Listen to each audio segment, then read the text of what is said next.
சக்தி பெற்ற ராஜா 6ஆம் வகுப்பு டி பிரிவு. உங்களிடம் இயற்கை பற்றி பேசுகிறேன். தலைப்பு அர்த்தமுள்ள இயற்கை.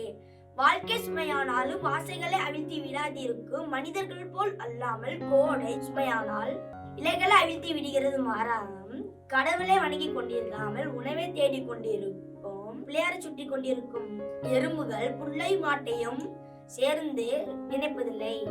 தானே என்று சாப்பிடும் என்று சிங்கங்கள் நினைப்பதில்லை. மாங்கலிகளை சுவைக்க வந்த கிளிகளை மரங்கள் கூட விரட்டி அடிப்பதில்லை. குயிலிகளிடம் தங்கள் மொழியில்தான் இனி கூவ வேண்டும் என்று மயில்கள் ஆணையிடுவதில்லை. முழு பறவை இல்லை என்பதற்காக வானத்தில் பறக்க பறவைகளுக்கு வௌவால்களுக்கு அனுமதி மறுக்கப்படுவதில்லை. இறந்த காகம் பணக்காரனா நடிகரா பாம்பரனா என்று பார்த்து காக்கைகள் கூடுவதில்லை. இயற்கை என்றால் நமக்கு முதலில் நினைவுக்கு வரும் மரம் செடி கொடி இந்த மூன்றும் தான். ஆனால் அது மட்டும் இல்ல, காடுகள் மலைகள் கடல்கள் இதுவும் ஞாபகத்துக்கு என்ன பயன்?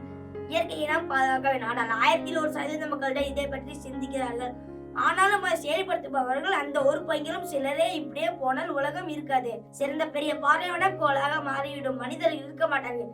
எனவே அனைவரும் புரிந்து கொள்ள, இயற்கையை நாம் அழித்தால் விரைவில் நம்மை அழித்திடும். இயற்கையை நாம் பாதுகாத்த இயற்கையை நம்மளே பாதுகாக்கும். நன்றி.